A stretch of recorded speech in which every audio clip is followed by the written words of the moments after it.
Thanks, Pao. Creating eco-friendly structures is this architect's passion. He believes in if it ain't broken, don't fix it. So his early ventures involved restoring old historical houses in his homeland in Europe. We'll find out how and why. Our studio guest today, architect Romulo Nati, ended up in the Philippines with a joint venture property development company that has gained recognition for design and being friendly to the environment. Romulo, good morning. Welcome to Morning. Thank you for joining us. Well, fascinating story. We're hearing about your background before you came to the Philippines and set up Italpinas. But tell us about how you started in architecture and how you were restoring old houses back home. Yeah. You know, I actually enrolled in architecture in Rome, in La Sapienza University, because I wanted to become a car designer. A car designer. But then through my study, I started to love architecture, and as soon as I had the chance, I went back to design car because I did some competition for BMW and Mitsubishi, which I won also. But then I started to use my skill for myself. So I started to buy building in a bad shape. I fix them up and divide in multiple units and sell to the public. So that's something that I really enjoy in Italy to do. Was that a common practice there? Was it a growing trend, or were you doing something that very few people were doing? Yes. No, actually not a growing trend. It's what I could do at that time, you know, because I wanted to be an entrepreneur. So what I could afford was buying these very bad houses nobody wanted to buy because they were too in a bad shape. So that's the reason why I did what I could do at that time. And the market picked up. I mean, your customers liked the concept of restoring something old and making it modern. Yes. Because actually I used to look for cities outside Rome, you know, in these historical places. So people during vacation, you know, they love to go there. And then you went out of Italy. It was 2005, I think. You went to the U.S. Tell us about this venture, leaving your homeland and looking elsewhere. Yeah, when it was 2005, my business was doing quite well, but I had the impression that a crisis was to come. You know, in fact, it came in 2008. So in 2005, I went to the U.S. to look for a partner to do what I'm doing now in the Philippines. Actually, when I went in the US, the situation was quite similar to Europe.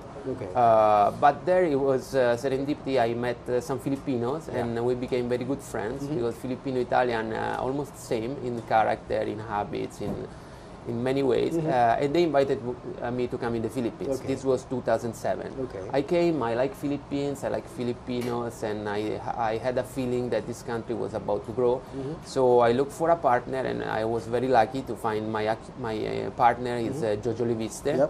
José Di Leviste III, and so we set up Italpinas. The name itself is a combination between Italian and Filipino. You get it right away. And you know, I was telling you before we got on air, I mean, we're familiar with a lot of Italian furniture in the Philippines, not necessarily Italian architecture.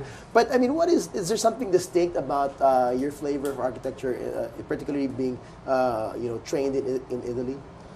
Yeah, of course. I mean, you know, Italians are quite known for design, for quality of craftsmanship. What they do, it's really. So what we did with our company, we've been quite successful. We joined the Filipino tradition with Italian expertise in design. We like to follow, as you said, the biomimicry. This is an example. Yeah, we mentioned that biomimicry. I mean, we normally hear of, you know, green design, eco-friendly, but how different is it when you say it's biomimicry? You know, biomimicry means that we try to emulate nature and in the way nature design and develop its structure, because nature has been around for millions of years. So it really knows how to design and build performing structure. So we take advantage from that. We study nature. In this case, for example, and before when we were watching the TV, there was Coral City. We study corals and their way of their capability to adapt to the environment, and through that we designed Coral City, which, by the way, was an awarded project here in Taguig. Fascinating.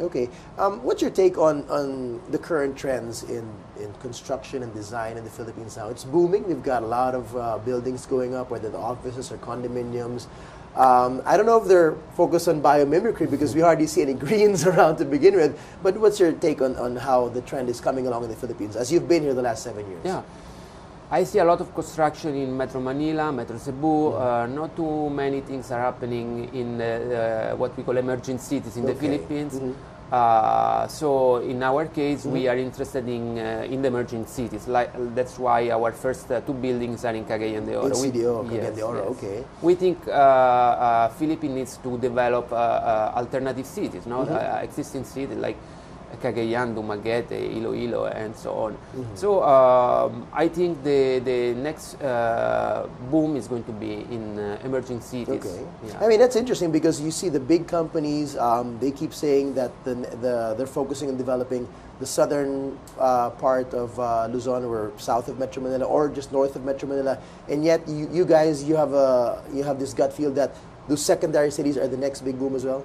Yeah, actually you said well now, because if you notice, you said south of Manila, north of Manila. Yeah. Manila is still the center of everything people are planning to do. Right. I think that it is already happening, what we call it a centrifugal migration. Okay. People, Filipino, expat, also overseas Filipino, would love to go back to their own province if they find a place to stay. So we have to bring quality to their place. Okay. Well, let's dive back a bit into the intricacies of your design. I mean, what Italian design, and particularly your style, would be like. I mean, when you're talking to a client or a project you guys want to build, how is it that it really shows that it's biomimicry and that you're using the environment and as eco-friendly as it can be? So, sometimes you can recognize this from the design itself of the building, like in the case of Coral City. Okay. Another time is just the way the building perform, increasing natural ventilation, creating shading. All these things are present in nature, even if we don't take too much attention to it.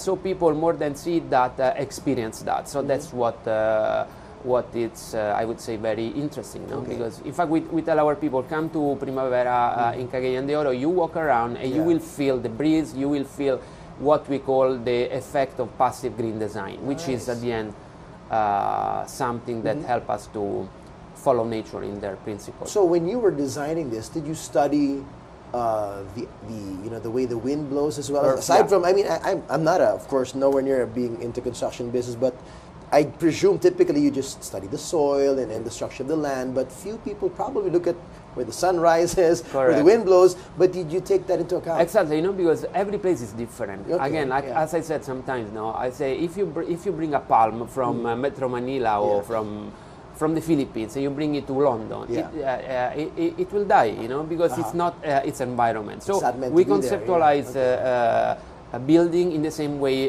nature conceptualizes its natural building structure. So as you said, before we start the design, we really do an intensive study about the weather characteristic of the place. So we study the wind, the speed of the wind, where the wind comes from, the sun path, because everywhere is different, and other kind of characteristic. And so we optimize the design in relation to these characteristics. Okay. So every building is different, and it's really much related to the place where it is. Well, you've been here for 7 years now. What's it been like working with Filipinos? What's it been like working in the Philippine environment? And as well as how foreign companies come in and say there are things to learn from the culture to the government and things like that. What's it been like for you? Actually, I found Philippines a very friendly business environment, I would say. Quite fast to get permits. Of course, you have to comply with all the requirements. Right. Working with Filipino, it's a pleasure, I have to say, because they are enthusiastic, in a good mood, always smiling. So I'm really happy. That's one of the reasons also why I am still here. All right. Well, fascinating stuff. Thank you for being here this morning, and we looking forward to seeing more development, more projects from Italpinas. Romo Donati. Thank you very much. Appreciate Thank you. it. Thank you.